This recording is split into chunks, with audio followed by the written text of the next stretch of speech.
오늘은 평생을 자식 키우느라 고생하신 부모님들, 그리고 지금도 성인이 된 자녀들을 걱정하고 계신 분들을 위한 이야기를 준비했습니다. 60이 넘도록 살아보니 이제야 알겠습니다.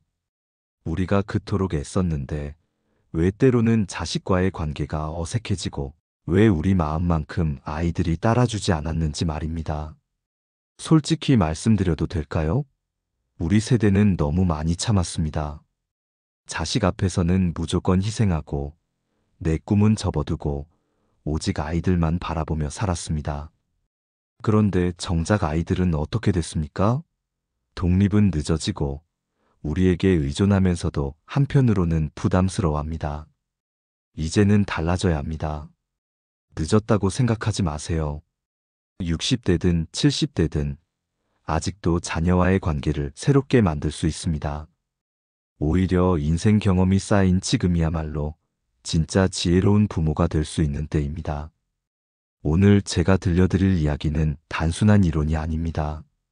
실제로 자식과 좋은 관계를 유지하고 있는 어르신들의 공통점을 찾아낸 것입니다. 그분들은 무엇이 달랐을까요? 첫째, 아이의 점수표가 아니라 아이의 마음을 먼저 들여다봤습니다. 둘째, 실패했을 때 야단치지 않고 함께 배우는 기회로 만들었습니다. 셋째, 도와주되 모든 걸 대신해주지는 않았습니다. 그리고 마지막으로 자신의 인생도 소중히 여겼습니다. 이 네 가지만 제대로 알고 실천한다면 지금부터라도 자녀와의 관계가 달라질 것입니다. 성인이 된 자녀든 아직 어린 손자 손녀든 마찬가지입니다. 그럼 지금부터 하나씩 차근차근 살펴보겠습니다. 끝까지 함께 해주세요. 여러분, 우리가 젊은 시절에는 어땠습니까? 옆집 아이는 공부를 잘하는데 너는 왜 그 모양이니? 사촌형은 벌써 결혼했는데 너는 언제 할 거니? 이런 말들을 얼마나 많이 했는지 모릅니다. 그런데 말입니다. 지금 생각해보니 그 말들이 아이들의 마음을 얼마나 아프게 했을까요? 비교당한 아이는 움츠러듭니다. 자신감을 잃습니다. 부모 앞에서도 진짜 속마음을 숨기게 됩니다. 제가 아는 한 할머니가 계십니다. 86세인데 손자와의 관계가 정말 돈독합니다. 그 비결이 뭔지 아시겠어요? 절대 다른 아이와 비교하지 않으신답니다. 손자가 수학 점수가 안 좋아서 풀 죽어 있으면 이렇게 말씀하십니다. 점수는 숫자일 뿐이야. 할머니가 보기에 너는 참 따뜻한 마음을 가졌구나. 친구들을 챙기는 모습이 얼마나 예쁘니? 성적이 전부가 아니라는 걸, 그 아이만이 가진 특별한 면이 있다는 걸 계속 말씀해 주시는 겁니다. 또 다른 분은 대학생 아들에게 이렇게 하십니다. 아들이 취업이 안 돼서 속상해하면 네가 사람들과 대화하는 솜씨, 그 진정성은 정말 특별해. 시간은 걸리더라도 너를 알아보는 회사가 분명히 있을 거야. 이렇게 말하면 아이들이 달라집니다. 스스로를 믿게 됩니다. 힘든 일이 있어도 포기하지 않습니다. 우리 어른들도 마찬가지 아닙니까? 누군가 우리의 좋은 점을 말해주면 기분이 좋아지고 용기가 생깁니다. 자식들도 똑같습니다. 그런데 여기서 중요한 건 거짓으로 칭찬하면 안 된다는 겁니다. 아이들은 다 압니다. 진짜 장점을 찾아서 진심으로 말해줘야 합니다. 실력은 시간이 지나면 늡니다. 하지만 마음의 힘은 부모의 말에서 자랍니다. 여러분이 하시는 따뜻한 한마디가 자녀의 인생을 바꿀 수 있습니다. 잠시 생각해 보세요. 요즘 우리 자녀에게 어떤 말을 더 많이 했나요? 부족한 점을 지적하는 말일까요? 아니면 그 아이만의 빛나는 면을 찾아주는 말일까요? 오늘부터라도 달라져 보시지 않겠습니까? 부족함은 그저 아직 채워지지 않은 빈 공간일 뿐입니다. 하지만 장점은 그 아이가 앞으로 나아갈 방향을 알려주는 나침반과 같습니다. 살다 보면 넘어질 때가 있습니다.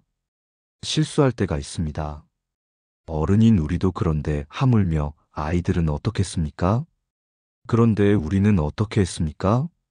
아이가 실패하면 왜 그랬어? 조심하라고 했잖아. 이런 말부터 나왔습니다. 아이는 이미 속상한데 우리가 더 상처를 준 겁니다. 지혜로운 부모는 다릅니다. 실패했을 때야말로 정말 중요한 걸 가르칠 기회라고 생각합니다.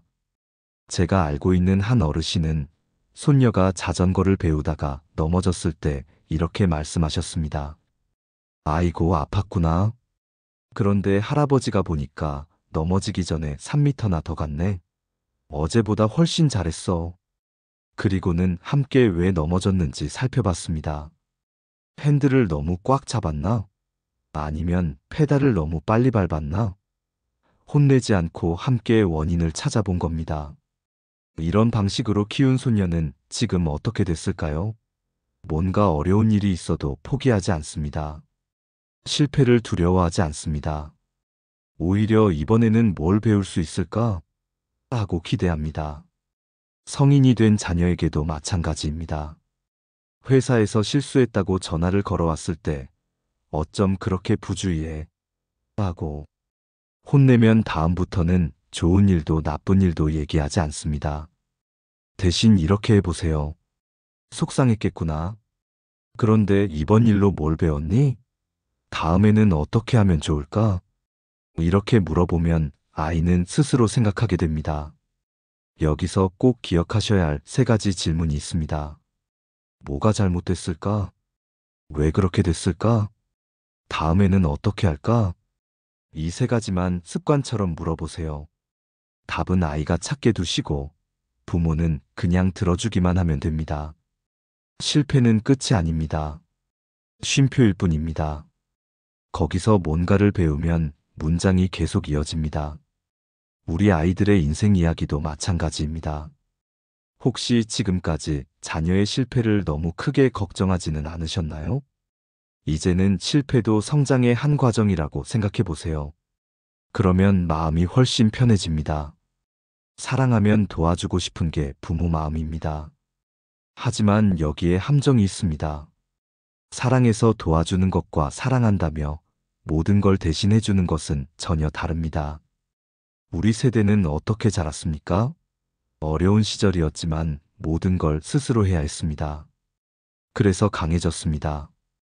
그런데 우리 아이들에게는 너무 많이 해줬습니다. 초등학생 때 가방도 우리가 챙겨주고 숙제도 우리가 확인해주고 친구 관계에 문제가 있으면 우리가 나서서 해결해줬습니다. 그러다 보니 아이들은 스스로 할 줄 모르게 됐습니다. 지금이라도 늦지 않았습니다. 방법을 바꿔보세요. 예를 들어 성인이 된 자녀가 직장에서 문제가 있다고 상담을 해올 때 우리가 답을 주지 말고 질문을 해보세요. 어떤 선택지들이 있을까?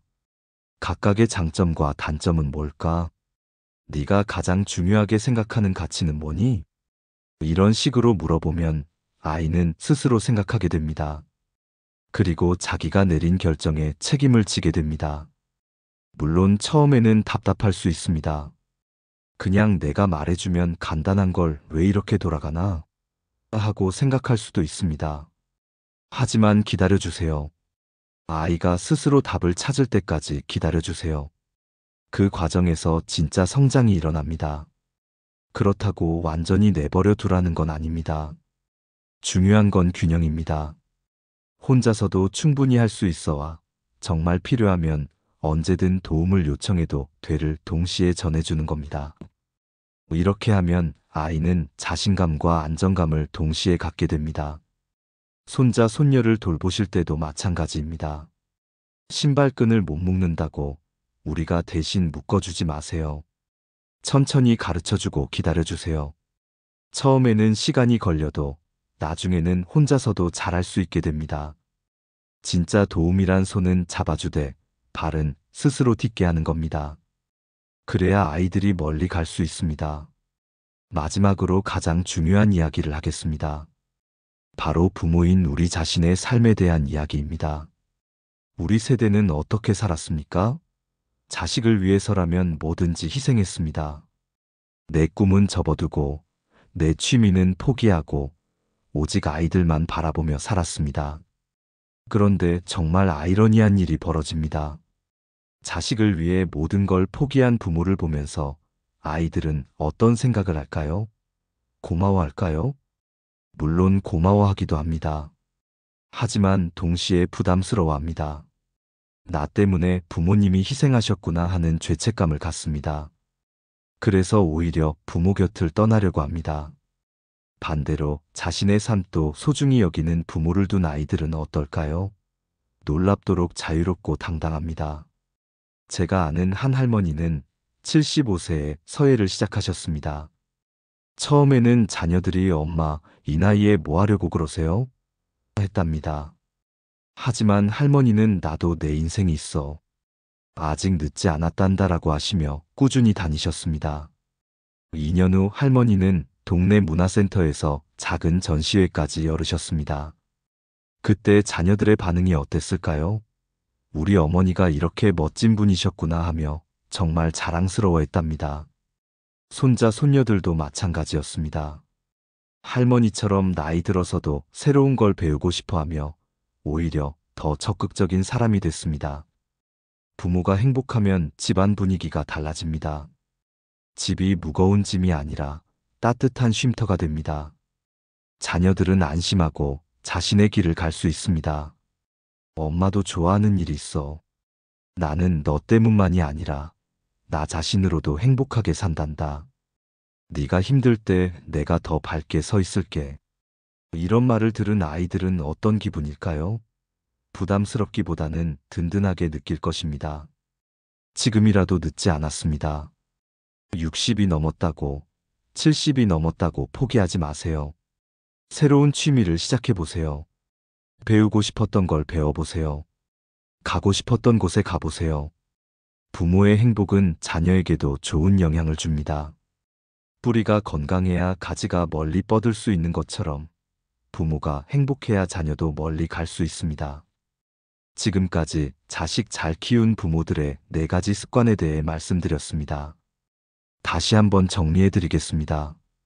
첫째, 다른 아이와 비교하지 말고 우리 아이만의 장점을 찾아서 말해주기. 둘째, 실패했을 때 꾸짖지 말고 함께 배우는 기회로 만들기. 셋째, 도와주되 모든 걸 대신 해주지는 말기. 넷째, 부모 자신도 행복하게 살기. 이론만으로는 부족합니다. 실제로 해봐야 합니다. 오늘 집에 가시면 이런 것들부터 시작해보세요. 자녀나 손자, 손녀의 좋은 점 3가지를 찾아서 말로 표현해주세요. 네가 보여준 그 배려심, 정말 고마웠어. 이런 식으로요. 무언가 잘못됐을 때는 야단치지 말고 3가지 질문만 해보세요. 뭐가 잘못됐을까? 왜 그렇게 됐을까? 다음에는 어떻게 할까? 그리고 하루 30분이라도 자신만을 위한 시간을 가져보세요. 산책이든 독서든 취미든 상관없습니다. 그리고 가족들에게 당당하게 말씀하세요. 엄마 행복 시간 다녀올게. 변화는 하루아침에 일어나지 않습니다. 하지만 꾸준히 실천하다 보면 분명히 달라집니다. 자녀와의 관계가 달라지고 가족 분위기가 달라집니다. 무엇보다 여러분 자신이 달라집니다. 더 이상 자식 걱정에만 매달리지 않고 자신의 인생도 소중히 여기게 됩니다. 평생을 자식 키우느라 고생하신 부모님들, 이제는 조금 다른 방식으로 사랑해 보시지 않겠습니까? 자녀를 위해서도 무엇보다 여러분 자신을 위해서도 말입니다. 오늘 이야기가 조금이나마 도움이 되었기를 바랍니다. 오늘도 끝까지 함께 해주셔서 진심으로 감사합니다. 혹시 오늘 이야기가 마음에 조금이라도 닿았다면 주변의 소중한 분들과 나누어 보시면 좋겠습니다. 영상이 좋으셨다면 구독과 좋아요로 응원해주세요. 여러분의 따뜻한 관심이 저에게는 큰 힘이 되고 앞으로 더 많은 이야기를 전하는데 큰 원동력이 됩니다. 무엇보다 늘 귀 기울여 주시는 여러분 덕분에 저도 매일 마음이 든든하고 따뜻합니다. 오늘도 평온하고 행복한 하루 보내시길 바랍니다.